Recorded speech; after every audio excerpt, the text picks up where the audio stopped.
Hello friends, आज के इस वीडियो में हम सीखने वाले हैं इंग्लिश के कुछ डेली यूजेस वाले सेंटेंसेस।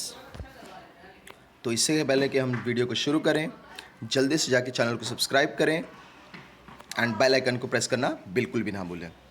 गुड मॉर्निंग यानी कि सुप्रभात।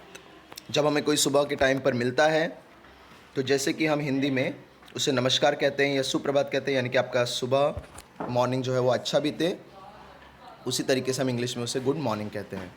सिमिलरली अगर कोई आपको दोपहर के टाइम पर मिले तो आपको कहना होता है गुड आफ्टरनून, शाम के टाइम तो गुड इवनिंग, और अगर फाइनली आप किसी को रात के टाइम पर बाय बोल रहे हो तो गुड नाइट।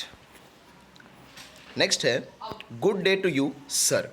हम अपने से किसी बड़े व्यक्ति से बात कर रहे हैं, हमारे सर टीचर हो सकते हैं, कोई डॉक्टर हो सकता है, कोई पुलिसमैन हो सकता है, कोई लॉयर हो सकता है, यानी कि हमसे कोई सीनियर पर्सन है, तो हम ज़रूर जाते जाते कहते हैं कि आपका दिन अच्छा हो श्रीमान। सो श्रीमान यानी कि इंग्लिश में हम सर कहते हैं अपने से बड़े लोगों को आदर देने के लिए। And good day to you, ये सेंटेंस हमें यूज़ करना है। Is he still not well, वह अब भी ठीक नहीं हुआ। कोई व्यक्ति है जिसकी तबीयत बहुत दिनों से ख़राब है, आप उम्मीद कर रहे हो कि उसकी तबीयत अब ठीक हो जाए, लेकिन आप इंक्वायरी करते हो, आप हालचाल लेते हो और आपको पता चलता है कि उसकी तबीयत अभी भी वैसी की वैसी ही है। सो आपको क्या बोलना है? He is still not well.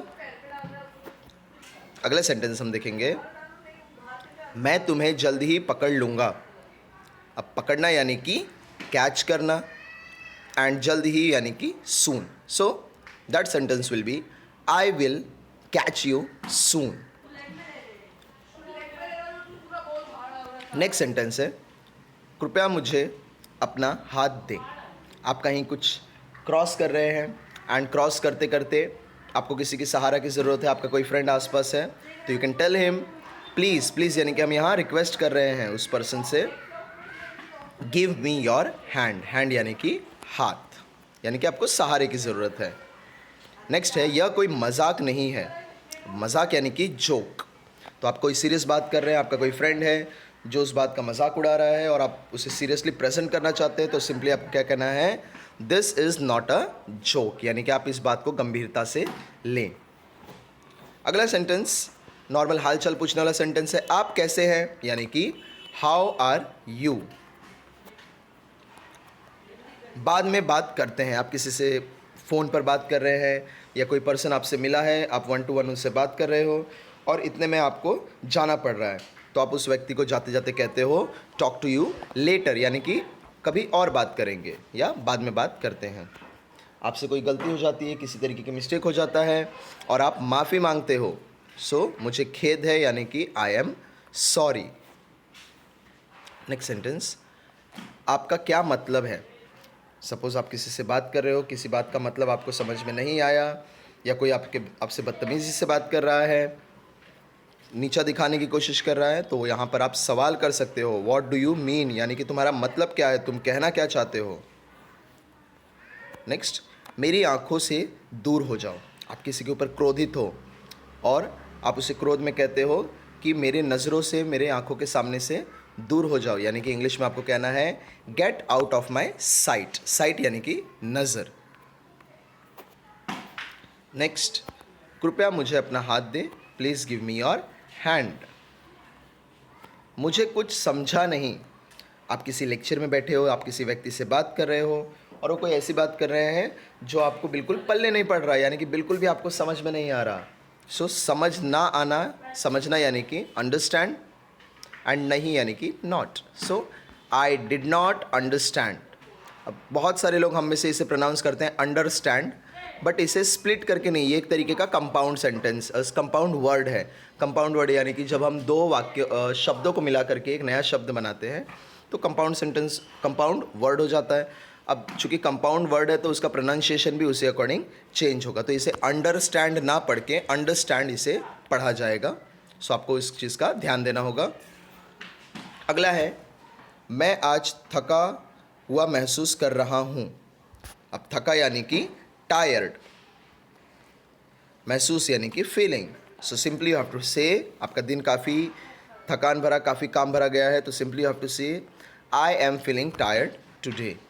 अब इसमें हम थोड़ा सा परिवर्तन भी कर सकते हैं, जैसे अगर आप कल की बात कर रहे हो तो एम के जगह लग जाएगा वॉज, टुडे के लग जाएगा यस्टरडे, यानी कि I was feeling tired yesterday, यानी कि कल मैं थका हुआ महसूस कर रहा था। तो टेंस के अकॉर्डिंग भी आप इसे चेंज कर सकते हो। आप किसी से बात कर रहे हो, कोई बीच में दखलंदाजी कर रहा है, इससे आपका कोई मतलब नहीं है, यानी कि इंग्लिश में आपको क्या कहना है, it's none of your business. अब मतलब नहीं है को हम यहाँ पर अलग तरीके का वर्ड देंगे, बिजनेस। बिजनेस का अगर हम डायरेक्टली हिंदी ट्रांसलेशन करें तो वो होगा व्यापार, लेकिन चूंकि यहाँ पर एक तरीके का मुहावरा हम इस्तेमाल कर रहे हैं तो मुहावरा में हम अलग शब्दों का भी उपयोग करते हैं। सो मतलब नहीं है को हम बोलेंगे बिजनेस। नहीं के लिए हमने ऑलरेडी यहाँ पर नन शब्द को लगा दिया है। नेक्स्ट सेंटेंस, हम दोनों एक दूसरे को पसंद करते हैं। बहुत लोग करते हैं। सो इंग्लिश में आपको कैसे व्यक्त करना है अपने भावनाओं को, we both like each other.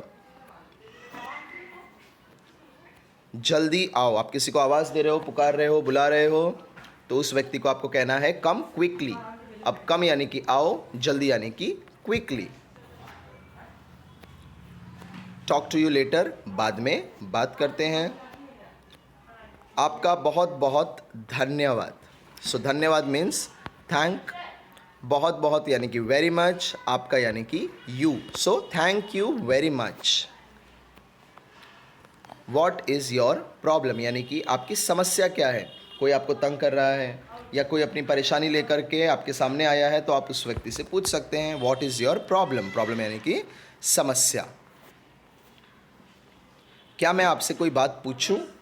सो क्या यानी कि कैन, मैं यानी कि आई, आस्क यानी कि पूछूं, और कोई बात यानी कि something. So can I ask you something, ये सेंटेंस आपको पूछना यानी कि एक तरीके का प्रश्न है।